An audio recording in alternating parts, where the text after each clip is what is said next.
Alright, what is going on, my dude? So, one of the very popular comments on my Ghost vs. Luke Cage Abyss was, of course, dude, try her against Havoc, and duh, of course you know I already did, my dude. So, this is Ghost Rank 3 versus Abyss Havoc. So, way back in the day, I was the first, and to my knowledge, still only person to upload a Havoc Abyss solo, and I used Warlock, okay? And I did that by doing parry heavy the entire time. I took advantage of the bleed damage and 5 out of 5 deep wounds, but this time we're going to try something a little different. We're going in with Ghost, and we do have Hood to negate some of that plasma detonation, okay? Now, here's the thing about this Havoc, alright? When we find Havocs in places like Act 6, let's talk about when Havok was released. He was released in, I probably should have looked this up before I started recording this, but he wasn't released too long ago. He was released like right around the time before Act 6 came out. So, there are no Havocs in Act 5, where the attack values are normal. There aren't really too many Havocs in like 6.2. There's like one of them or so, okay?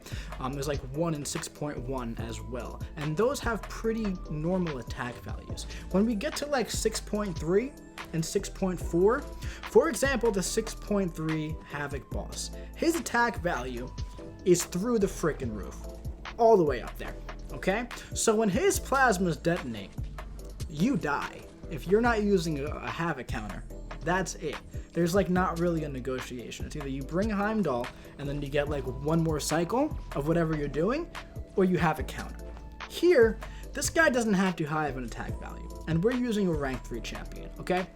So we're specifically using a rank 3 champion who doesn't have the poison on her from suicides. So, for the majority of this fight, what we're doing here is we are just healing from willpower from all of this plasma, okay? So, basically, it's a very simple fight with Ghost. He's down to 75% health already, and we're at 92%, and we're about to be at 95%, and very, very soon, we're about to be at 100%.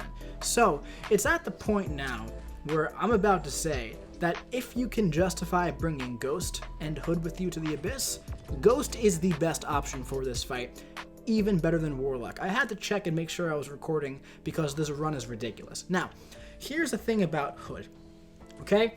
I don't believe you will solo this fight without Hood. I don't think you will. But I also don't think it would take more than 3 or 4 revives. And if you're doing it with Aegon, it'll take more than that, okay? So once again, this is a fight that Ghost is much better than Aegon for, okay? Because here's the thing. Those plasma detonations, they're exploding for about 8%, 9% each. That one was like 14%.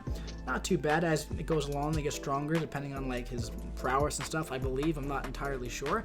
But as you can see, we're just healing it right back, man. If you got 3 out of 3 willpower, you're healing it right back, dude. And her special 2s are absolutely slapping. And of course, it's much easier if you have Wasp, I know that, but it's also very, very easy to bait out Havok's heavy attack or parry him. Of course, you may have to do a reparry or a double parry, but listen, man, if you don't want to like struggle bust it through Warlock, if you don't have Warlock and you don't want to use like 10 revives with Aegon, Ghost is a great option for this fight, man. Ghost is a great option. Now, I'll tell you one thing. I do mess up pretty badly in this fight, like right here, okay? So right here, this is the reason why I don't end up soloing the fight. But could I have soloed this fight? 100%. The point of this video was not to title it Ghost Solos Havoc. The point of the video was to title it Ghost Absolutely Destroys Havoc, because she's absolutely destroying Havoc, alright? If I wanted to go back through the Abyss and get up to him again, spend 2 hours getting up to him again, yeah, I'm sure I could solo it, but I'm gonna be quite honest, I don't really feel like going through the Abyss of Legends again. You know what I mean? I mean, getting to him this time after I already 100% the content was annoying enough. But here's another downside, okay? Once we move on to the warfare charges, okay? Here's where his plasma detonations start to become a little stronger. And I'm not 100% sure the reason as to why that is. I know it has to do with like certain values of attack and other things, and with the charges and ability accuracy and other stuff like that. It's easier for you just to know that it happens, okay? But we got through the first set of charges with Havok down to 30% health, okay? Each special 2 is taking off about 4 to 5%. So you figure about 5 or 6 more special 2s and this guy's gonna be flushed down the toilet. That's not too bad. Hey Stewie, he likes to climb the thing here.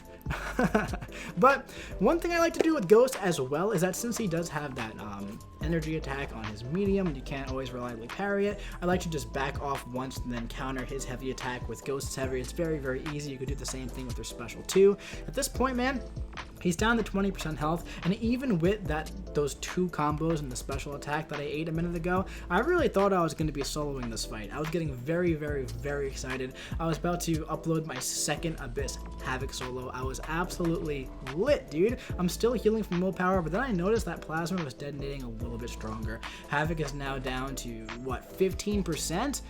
And now I'm just going to try and just tank all of those detonations with Hood. Let's see if I can do that, okay? Let's see if I can possibly do this one. But I have the passive thing, and that one did for 20%, okay? So they definitely get stronger as they go along. If I had that 50% health that I lost before, I think I would have been in good shape to end this fight because he only had 350,000 health left, okay?